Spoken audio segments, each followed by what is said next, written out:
恭敬大德圣听，为此法会及一切众生，请转妙法轮，教导我们书着如何了生脱死离苦得乐，殊真无生。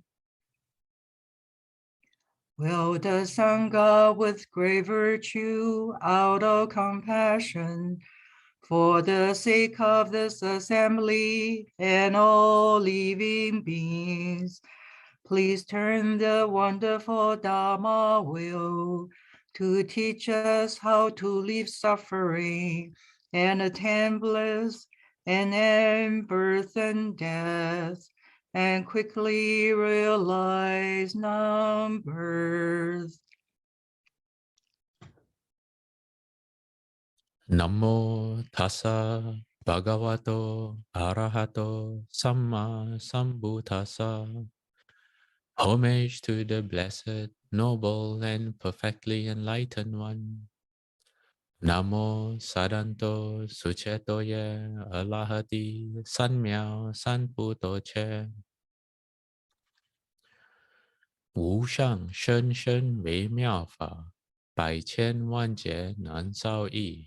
我今见闻得受持，愿解如来真实义。Supreme and wondrous Dharma, subtle and profound, rarely is encountered, even in a billion eons. But now we see and hear it and accept it reverently. May we truly understand the Buddha's actual meaning.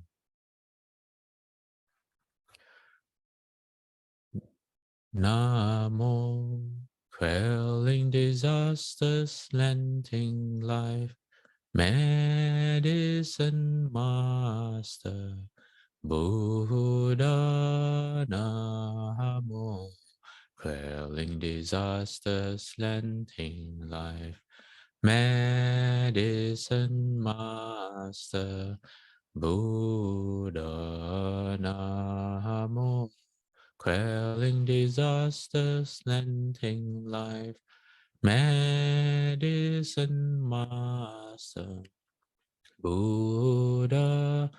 Namo, quelling disasters, lending life, medicine master, Buddha. Namo, quelling disasters, lending life, medicine master, Buddha. Namo, quelling disasters, lending life, medicine master, Buddha. Namo, quelling disasters, lending life, medicine master, Buddha. Medicine master does come one, medicine master does come one, medicine master does come one, medicine master does come one. Buddhas, Bodhisattvas, Venerable Master, all good knowing advisors, welcome back as we explore the Dharma using the Medicine Master Buddha Sutra as our platform or foundation. Let me get today's slides out. Today is class number 93, and I have not mentioned the date before, but today is the 9th of October 2022. Okay, and today I have a very fascinating part of the sutra to share. It's not this heaven. Let me see. Let me bring up a slide. Okay. It's not this heaven. This is the last of the desire-based heavens, heaven number 6. But it is a story related to the heaven which I will, maybe I won't say it now, but when the time comes, I will. Ron has some thoughts about plaques or pieways that are set up in a monastery. He doesn't really have formulated the right question or questions to ask, but if anyone has any questions regarding pieways or any other questions regarding the Dharma, you can type it in the chat box, or you can just interrupt me, unmute your speaker, and just ask your question. All right. Okay, let's get to today's topic, which is okay, let me see. Para Nimitavasavatin heaven. Okay, that's a mouthful. Para Nimitavasavatin heaven. Otherwise known as heaven of the transformation of others' bliss. Okay, so it's heaven number 6, and it's the highest heaven, both in terms of being able to be reborn there, as in you need a lot more blessings to be reborn in this heaven, as well as geographically, is that the right word? It's located physically.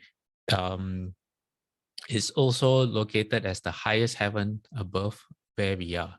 So that's why it's called the 6th and the highest, both metaphorically as well as literally, figuratively. Okay, so who lives here? It says the beings of this heaven have no bliss of their own. It's a strange way to describe a heaven, but they can take happiness from beings in other heavens for their own enjoyment. This is Shifu's commentary from the 10 Dharma realms. So Shifu says, why do they do this? Well, because they are unreasonable. Shifu says, many demons live in this heaven along with their retinues. Actually, some robbers and thieves of our world are heavenly beings fallen from this heaven. Keeping their old habit, they still like to steal money and rob people. Okay, so the beings from this heaven, everything that they have comes from other heavens. For example, like the heaven below them is the heaven, if you remember from last week, anything they desire magically comes into being. This heaven, they are, how you say, you could say they are even more refined, where they don't have to imagine their own things, but they can take anything they want from any of the other heavens. All right.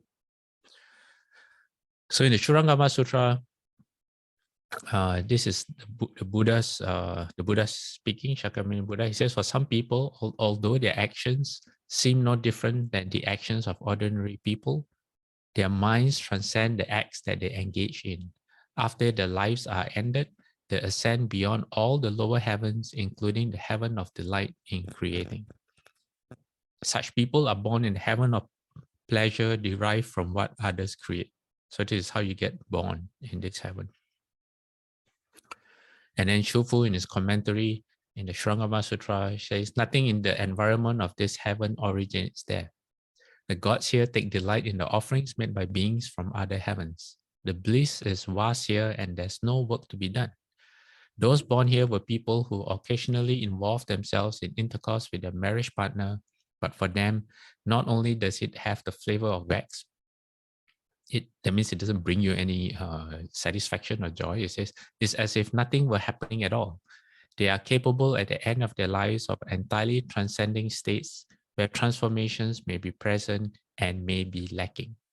Okay, so that last sentence, they are capable at the end of their lives of entirely transcending states where transformations may be present and may be lacking. What does that mean? Well, Shufu answers us by saying, he says, they reach a state where they can go out of their bodies and transform as they please, endlessly.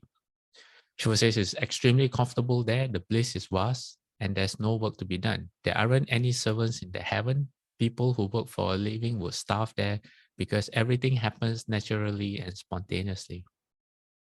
The bliss is extreme. But even though it's such a fine place, the beings there will nevertheless fall one day once they use up their heavenly blessings. So you get reborn there kind of because of the balance in your bank account. Think of it this way. You accumulate enough blessings, or your bank account grows so fat that you get to be reborn there. But everything that you get there still comes from your bank account. So you're just spending your blessings over there. And Shifu says, as when your money runs out, you're going to fall. Yeah. So Shifu says here, once they use up the heavenly blessings, they will fall back to the human realm or even into the hells. There's nothing fixed about it. Those heavenly beings are an average of 4,500 feet tall. So they have physical bodies. One day and night in that heaven is equal to 1,500 years. Some places say it's 1,600 years, give or take. And their lifespan is 16,000 of their years. So they live for 16,000 heavenly years. And one day and night there, 24 hours in the heaven, is equivalent to 1,500 years on earth. So, the beings there, they go to bed, they don't sleep like humans do, but assuming that they do, they go to bed, they wake up, and they look for us, and we are long gone. We are no longer around. So their lifespan is equivalent to 9.2 billion human years. Wait, let me see, is that right? No, sorry, 9.2 trillion human years. Yeah, it's 9,216 billion human years. That's how long they live for. So if we use this calculation, 24 hours of their time is equivalent to 1,600 human years. 1 hour, okay, if they take a nap, 1 hour, if you were a newborn, by the time they wake up from their nap, you would be 66 years old. That's how it works out. Yeah, okay. So when they say, if you ever meet a being from this heaven and they say, okay, hold on, I'll come back in 5 minutes. Give me 5 minutes. That means you have to wait for 5.5 years before they get back to you. Okay, in the Earth Star Sutra, Shifu says, joy in this heaven comes forth transformationally from other heavenly beings. They can transfer the joys of other heavens to this heaven with their spiritual powers. Heavenly demons, not real spirits of gods, live in the heaven of comfort gained through other transformations. So another name for this heaven is heaven of comfort gained through other transformations. And in a book called The Buddhist Cosmos, it says in Sanskrit, the word Paranimitavasatvatin means controlling the creation of others. They are the tallest and longest lived of all divinities in the sensuous realm. Their king is named Vasavati, and he is reckoned supreme among those who enjoy sense pleasures. So of all the desire realm, all the way down from the hells, all the way to the highest heaven or the desire realms, this person who is the king of this particular heaven, Vasavati, he enjoys. If you have the finest of the finest, that goes to him.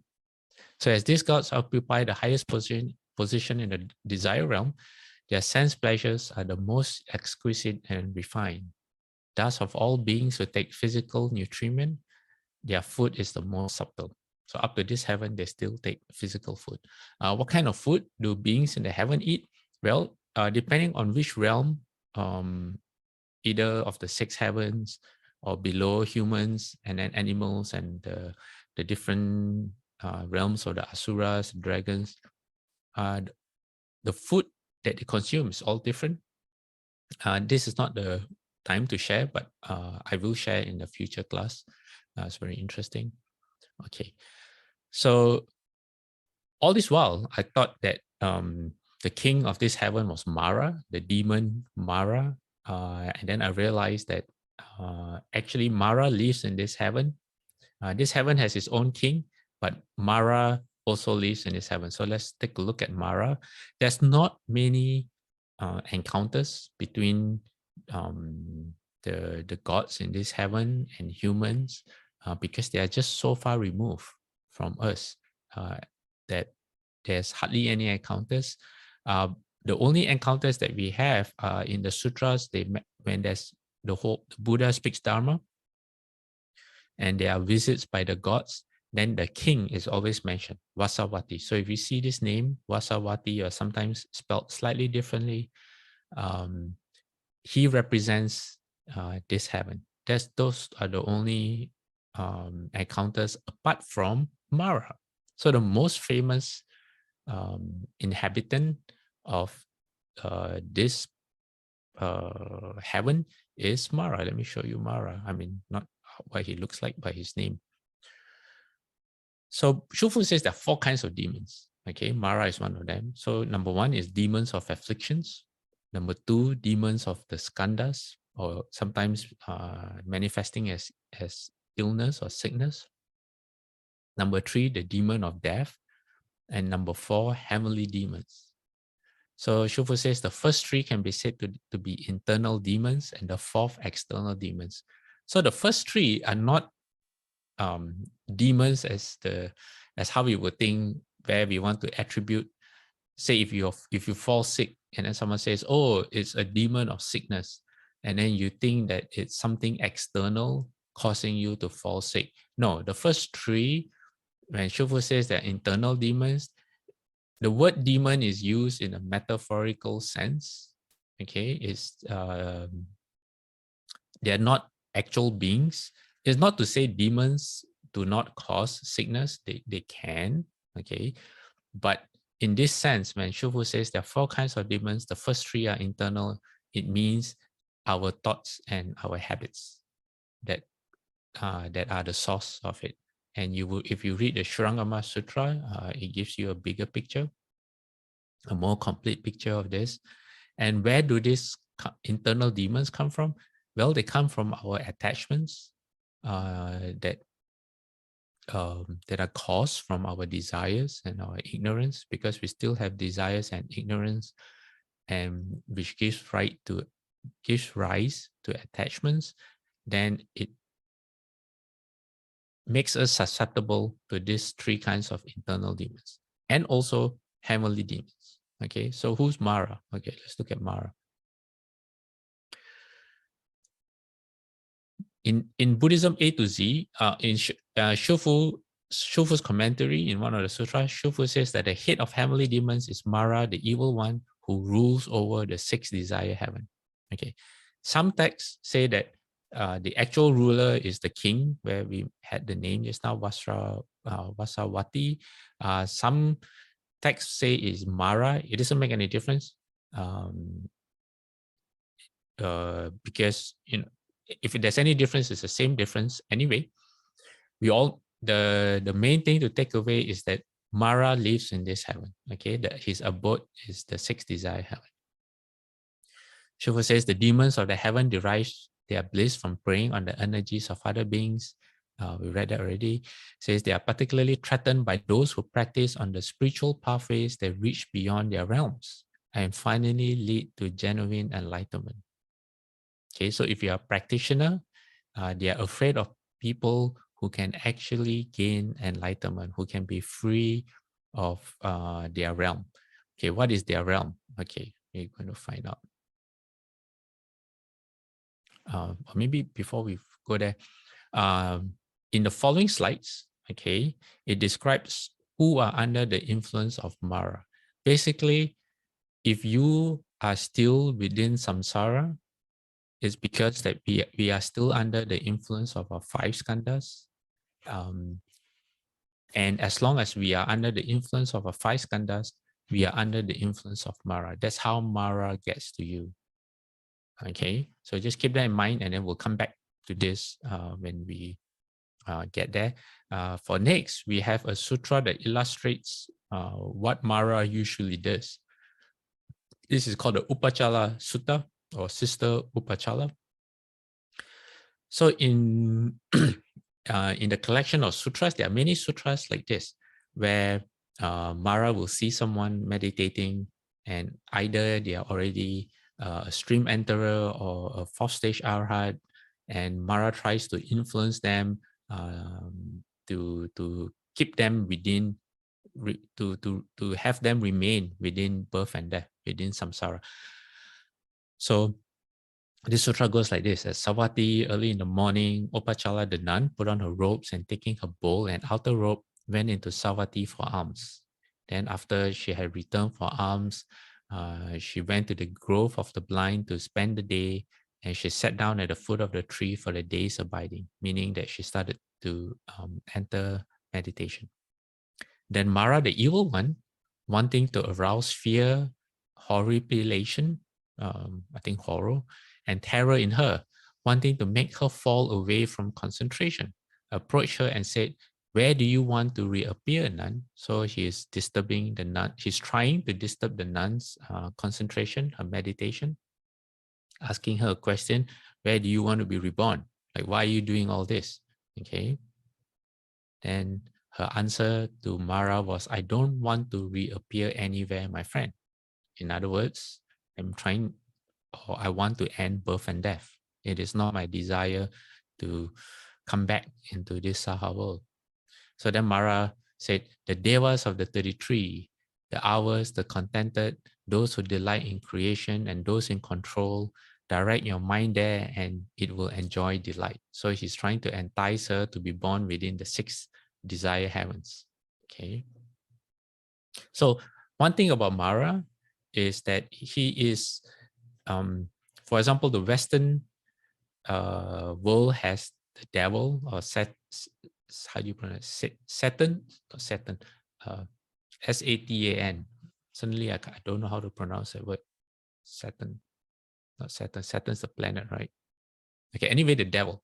Okay, the devil with the horns, with the red skin, and the tail, and he's usually carrying something that looks like a not a, like a trident or what, a pitchfork or something. He always wants you to be in misery, or he tricks you and all that. Mara is slightly different. Mara is also known as a trickster, but he, as long as you remain bound by birth and death, he doesn't mind where you go.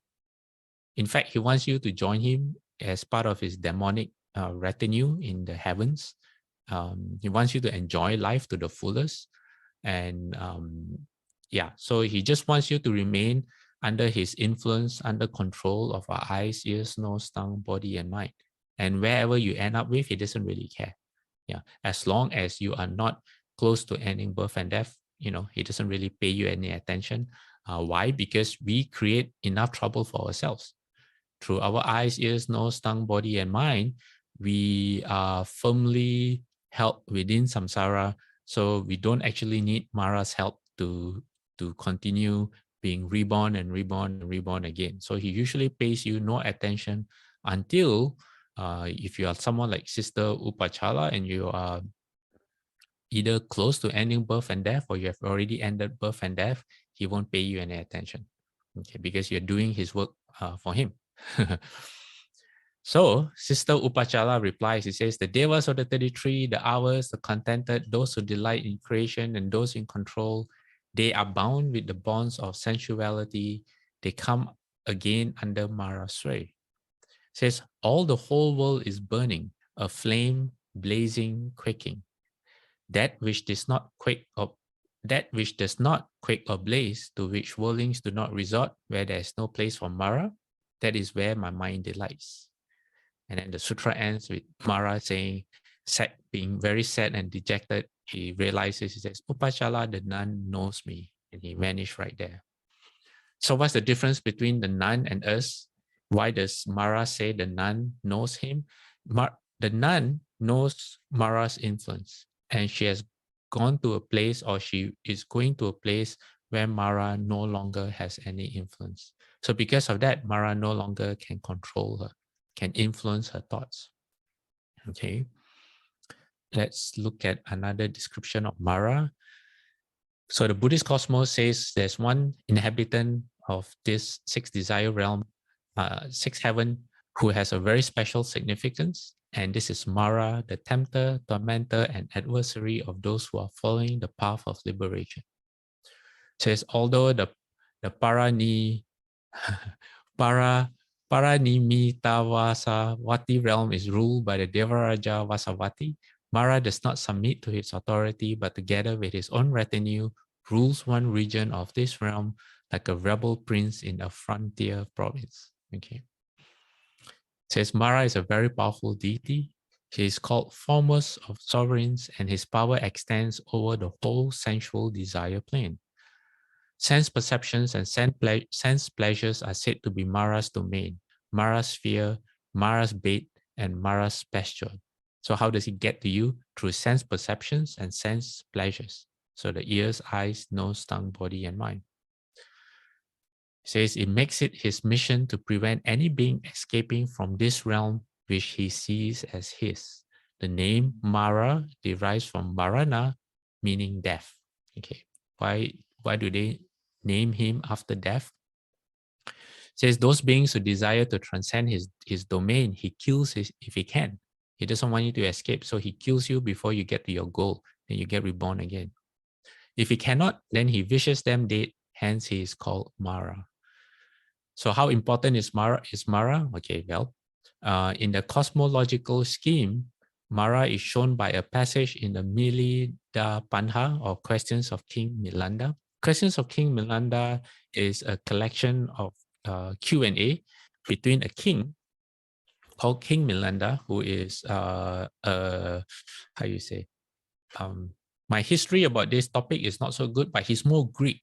And I think he's kind of like on the border of Greek and Afghanistan, Greece, Afghanistan, and India, that area.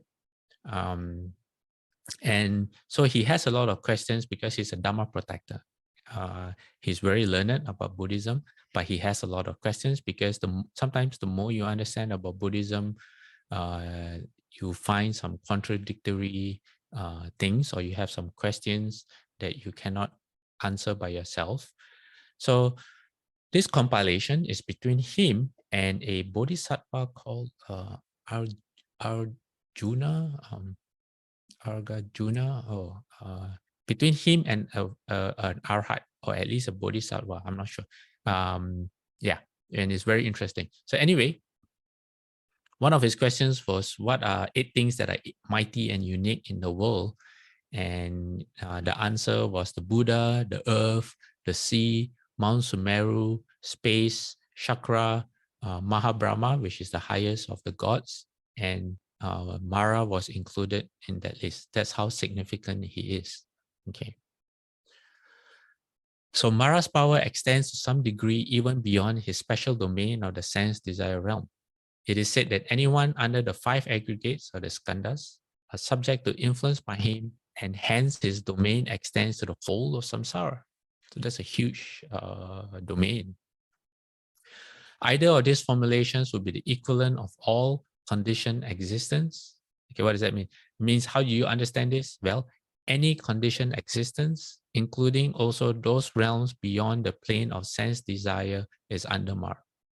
Indeed, Mara's influence extends even to the world of the Brahmas, who exist in a higher plane than the sensual devas, including Mara himself.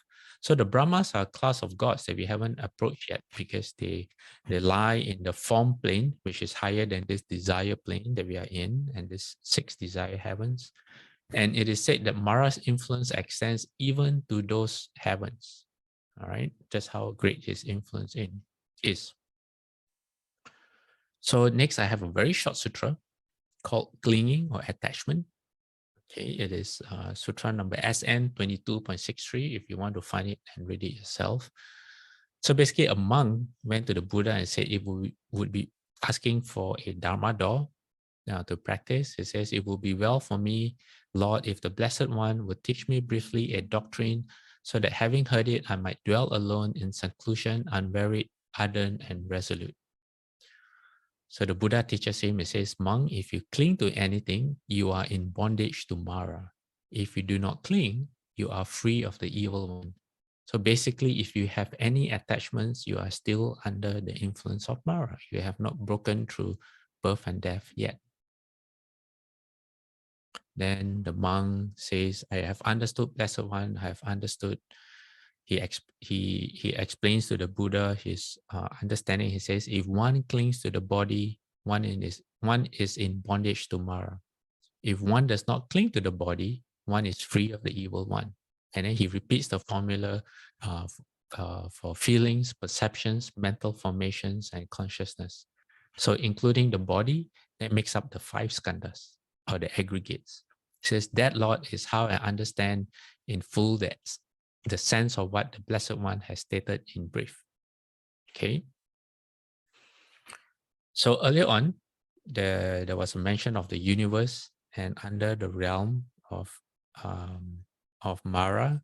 So there's a sutra, and again, another very short sutra. Now that we have defined, the Buddha has define what it means to be under Smara's influence.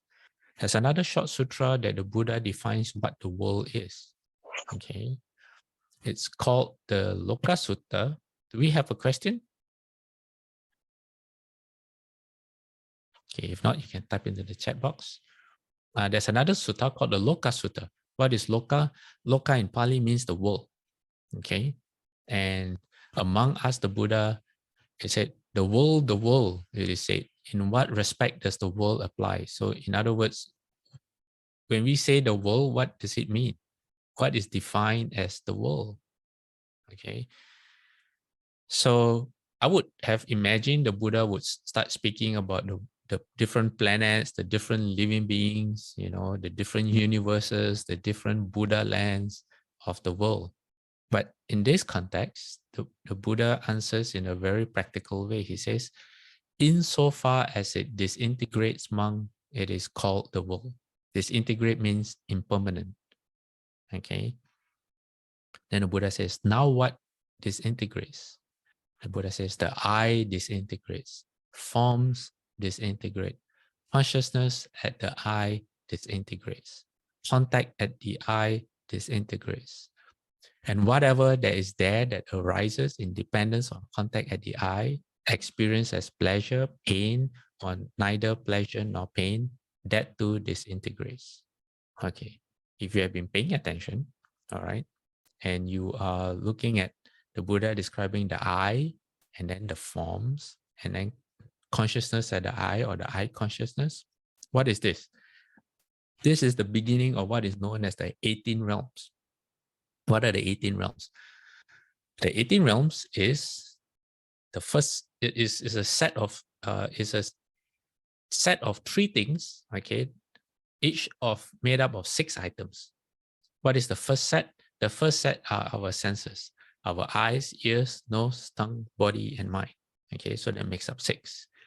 The second set makes up their corresponding,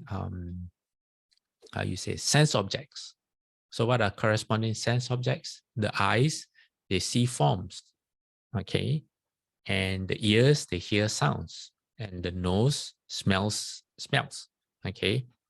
So 6 plus 6, you get 12. Okay, what is the third set of 6? It is the consciousness that arises when our physical faculties meet up with their sense objects and give rise to the 6 consciousnesses. In total, 6 times 3 becomes 18. All right, so the rest of the sutra is the Buddha saying the ear disintegrates, sound disintegrates, the nose disintegrates. So basically everything of these 18 realms is not permanent. They come and go, they come and go, come and go. The Buddha continues by saying consciousness at the intellect, consciousness disintegrates, contact at the intellect disintegrates, and whatever there is that arises in dependence on contact at the intellect as pleasure, pain, or neither pleasure nor pain, that too disintegrates. Insofar as it disintegrates, it is called the world. And this is very interesting because if you think about this, okay, if you take the words on your screen or the sounds that I'm enunciating, and you bring it into your experience in the world, you will realize that the 18 realms, or what you can experience from your eyes, ears, nose, tongue, body, or mind, make up your reality. So our reality is what we can experience or interact or measure with through our 6 senses. So the Buddha considers in this context, okay, the Buddha considers that as the world. So sometimes when the Buddha says the world will end, it means that when you die, your world ends. So no matter what it is that we get attached to, our careers or families, our fame, our wealth, our ideas, our intellect, when we die, all those ends as far as you're concerned. So that's why I say it's a very practical or pragmatic way of looking at the world.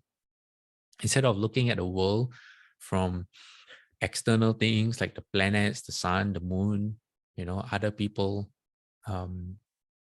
the world is so far exists only in as we can experience it through our senses. And because that is impermanent, as far as we are concerned, the world will end one day for us. And what are we doing about that?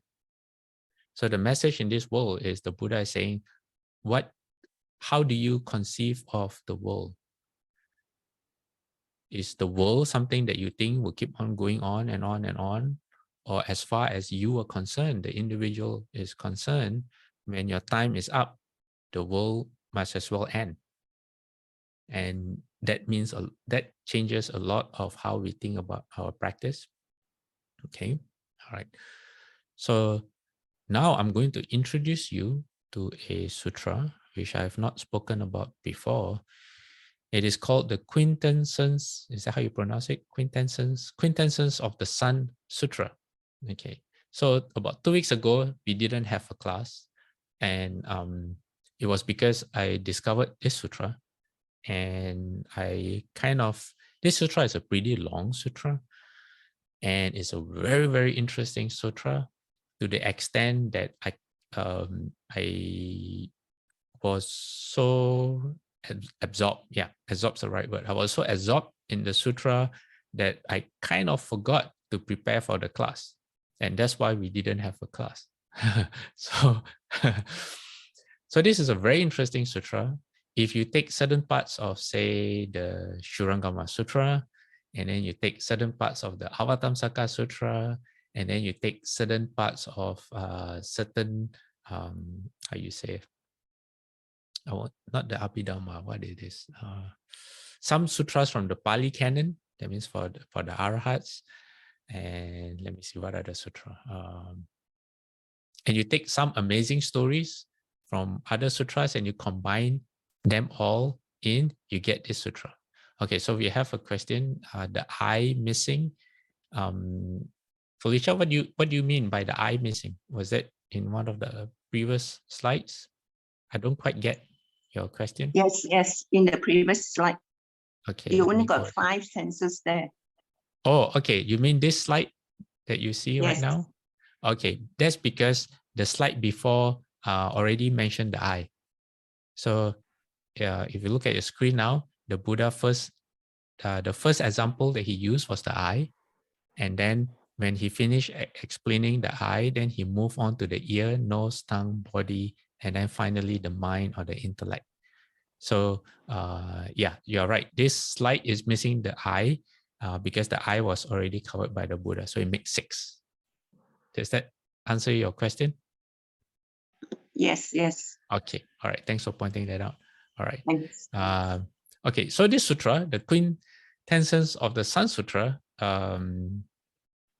is there's a period of sutras where the Buddha moves from the Pali canon or the sutras for people who wish to end their afflictions, birth and death, and he moves towards the Mahayana sutras where he introduces bodhisattvas and the bodhisattva path. And I think this sutra would kind of be in the middle of that because it speaks to the practices of monks, which is why I was very absorbed in it. But at the same time, it has a lot of mantras. And it also talks about bodhisattvas and Buddhas from different Buddha lands. And there's an amazing long story that I want to share. I won't be able to finish that story today about Mara. And it's, how you say, it's just very, very interesting. Okay. All right. But before we get into this sutra, earlier on, I mentioned that Ron has a question about pie or plaques. Does anyone else have any questions about plaques that are in a monastery?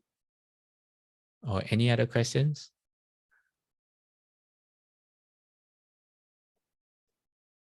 No? Yes? Okay. If you don't want to speak up, you can type it into the chat box. Okay, I'll continue with this story for a few minutes because it's too long. We won't be able to finish it today. And then we'll come back to it next week. So this sutra has, let me see, I think maybe about 11 chapters. And this part will be, I think, halfway through the sutra. So the Buddha is having an audience, and one of the attendees called King Bimbisara, and it says tens of millions of other beings then said in unison, they asked the Buddha a question, said, "Blessed One, please show us the domain of the Buddhas, the outcome of the ornament of great merit. Please show us everything up to the spontaneous accomplishment of your enlightened activities. Blessed One, please agree to show us the domain of the dust gone once." So basically, he's asking Shakyamuni Buddha to kind of like show off his power, like, can you show us all the things that you have done, and what makes a Buddha, kind of like that. Okay, that, in other words, the domain or the dust of the Buddhas. So the Buddha agreed, and so he entered a samadhi. In this sutra, they call it absorption, and the entire Buddha realm of Saha and all the trillions of worlds with their 4 continents, the trillions of Mount Sumerus, the trillions of suns and moons, and the trillions of divine abodes at the summit of existence appeared within the body of the Dust-Come One. So in other words, the Buddha entered samadhi, and everyone there was able to see the entire Buddha land appear within Shakyamuni Buddha's world, but not just the Shakyamuni Buddha's Buddha land, but other Buddha lands as well. So for those of you who are part of our WhatsApp chat group, you now know that 1,000, our world right now, we are talking about this 4 continents of human beings, these 6 desire realms, and then we're going to explore the form heavens above, and we've talked about the hell realms from below. That makes up one world. Okay, one world. So one world has one Lord Brahma, has one Lord Chakra, has one Mara. Okay, that's one world.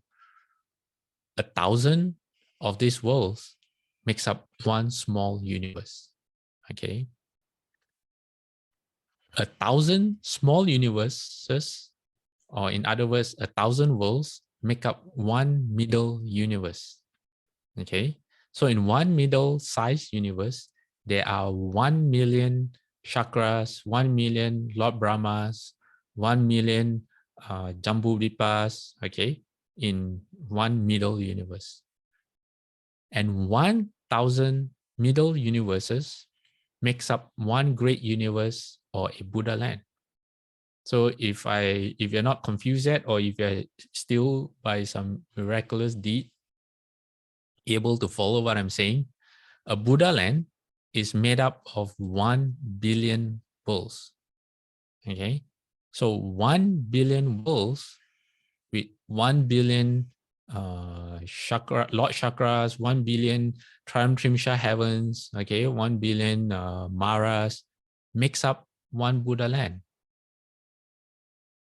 Okay, so when the Buddha entered this absorption, and here it says trillions of worlds with the 4 continents, the trillions of Mount Sumerus, it means that not just the entire Saha world of Shakyamuni Buddha they could see, okay, which is 1 million, but other Buddha lands appeared within Shakyamuni Buddha's body as well.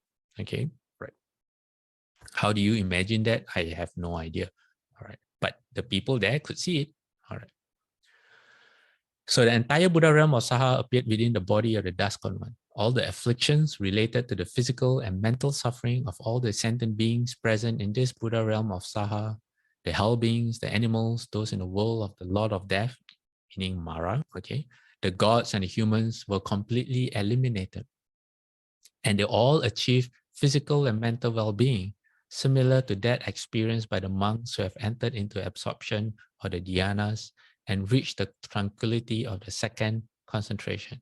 So in other words, all the living beings in the Saha world, when this happened, they all enjoyed the same bliss as someone in the second, equivalent to someone entering the second dhyana of concentration, which is a big deal. Because if you enter the second dhyana, it is said that you can sit up to 30 days and without moving, without eating. Your mind is very still. And when you get up from that samadhi, you feel very comfortable. Your body is very compliant and is more comfortable than anything this world can provide. Okay. So what happens then? It says, when the evil Mara saw all these dust ones and retinues in their respective palaces present within the body of the dust one in Shakyamuni Buddha, he became extremely unhappy. Dirt emerged from his entire body and he began to weep out of distress. So he started to cry. He started to run to and fro, to leave only to reappear, and to jump up, run, and race around, gape, laugh, sigh, lick his mouth, close his eyes, stretch and contract his arms, rest his head in his hands, and rub his throat and breast. So in other words, he became really, really unhappy, very distressed. He became very, very restless.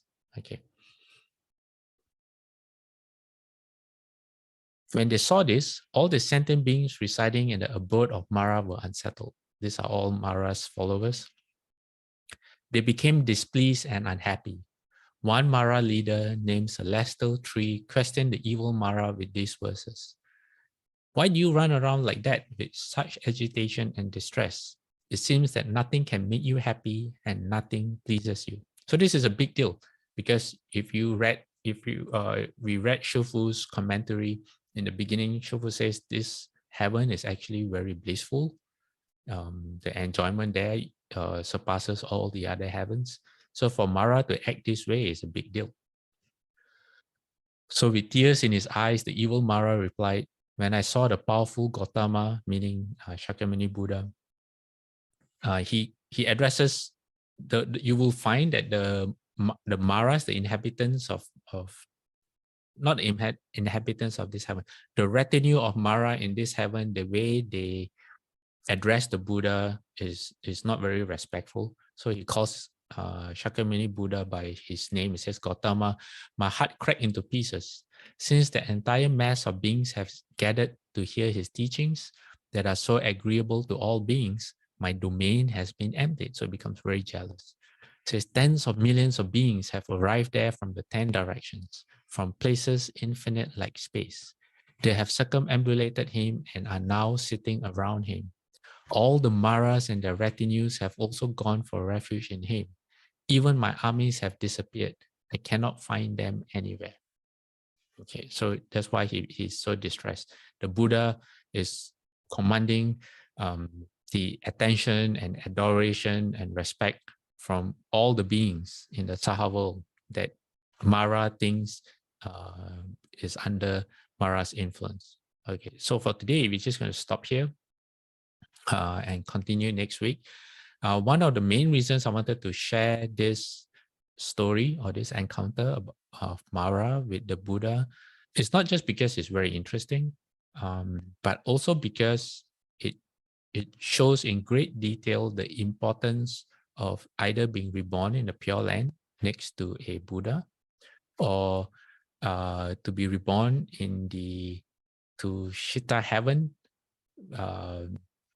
where most Buddhists who do not practice the Pure Land Dharma door, they want to be reborn in the Tushita heaven next to Maitreya Bodhisattva, so that they can be reborn back on when Maitreya Bodhisattva becomes a Buddha, or they have the aspiration to be born at the time where there is a Buddha present and be close to the Buddha.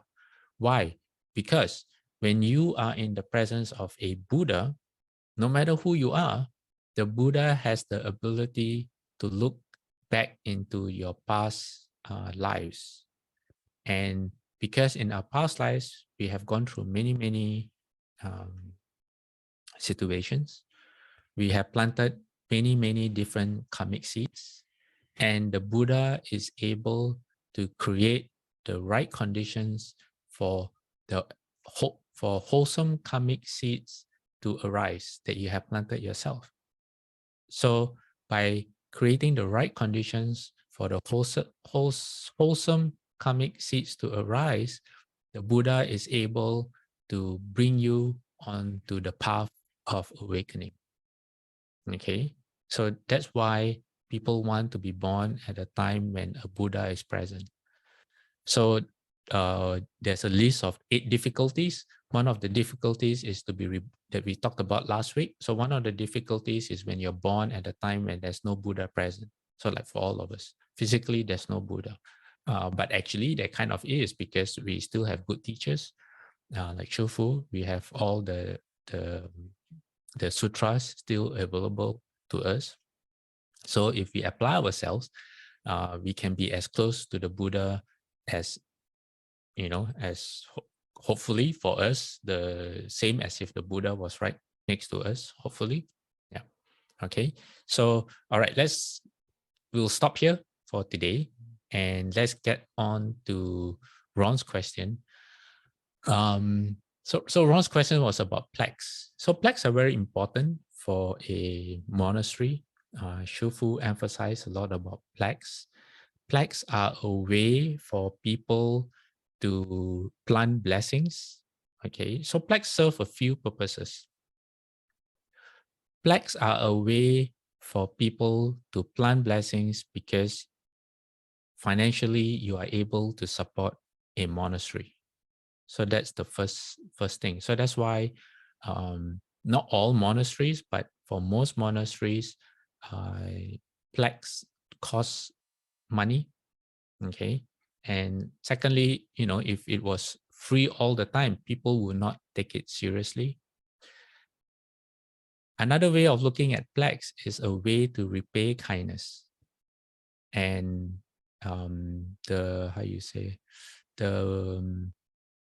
so the monetary aspect of it is to reflect your sincerity, as well as by generating blessings for the person that you want to repay kindness to. It gives you the blessings give you something tangible for you to transfer your sincerity towards. So through your sincerity, you want to say you have parents that are no longer around, and sometimes you recollect their kindness, or you recollect their kindness all the time. So you put up a plaque in their name, and then you pay the fee. So when you contribute, think of it as a donation on their behalf to the monastery. So when you do that, you generate blessings. And because you do it in their name, you are effectively transferring the blessings to your deceased parents, or whoever it is that name is on the plaque. So the plaque serves to transfer, what's the term I use? To repay, as a way for you to recognize and repay the kindness. So you can expand that to whoever you think, maybe sometimes people who you think you have made a mistake to, or maybe you have wrong, or if you have turned vegetarian and you feel very remorseful for all the living beings that have died to be on your plate, then you can also put up plaques for that. So it's a way to try to overcome the mistakes of your past and to move forward. So that's another way of looking at plaques. Then, because plaques are in the environment of a monastery, there will be, at least on the 1st and the 15th, there will be monastics chanting in front of the plaques for all those names that are written on the plaques. So there is some benefit to that as well. And then the merit from the chanting is transferred to all the living beings there.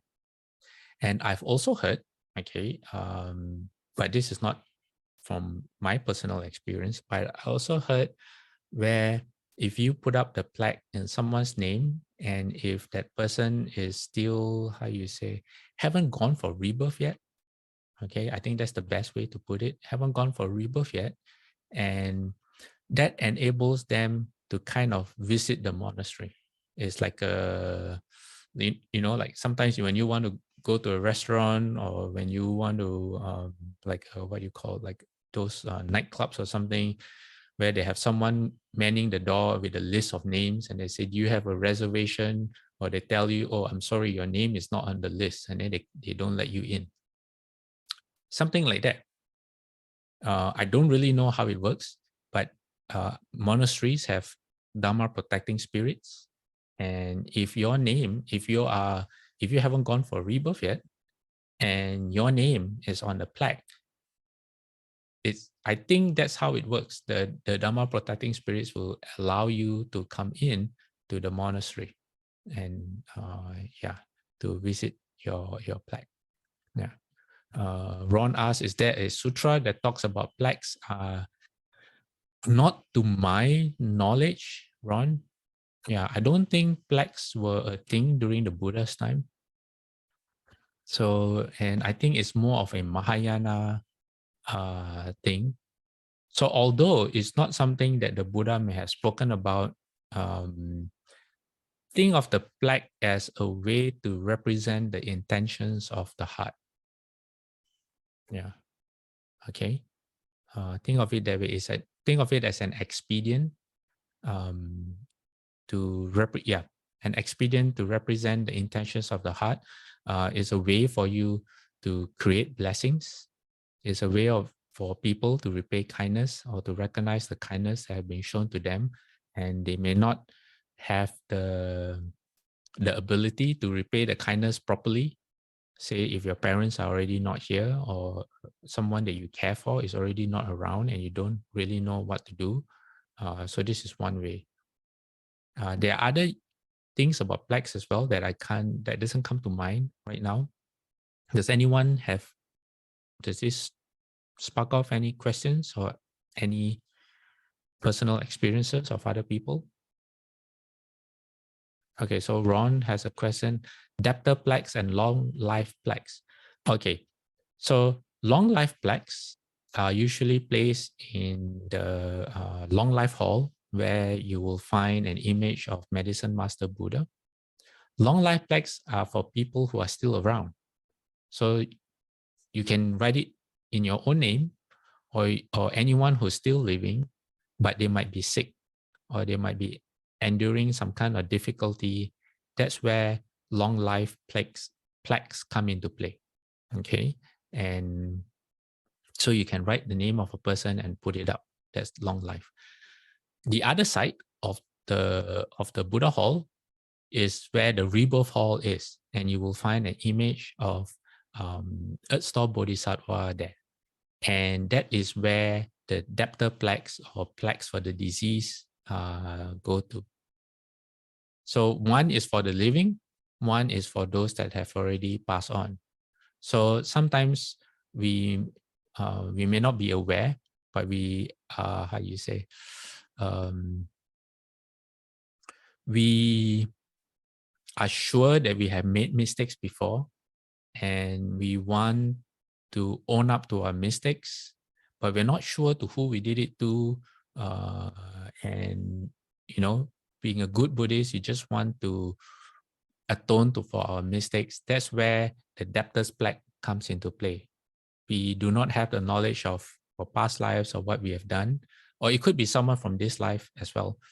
And so we put up the plaques either on behalf of that person's debtors, or for our own debtors. Okay. Yeah. Any other questions?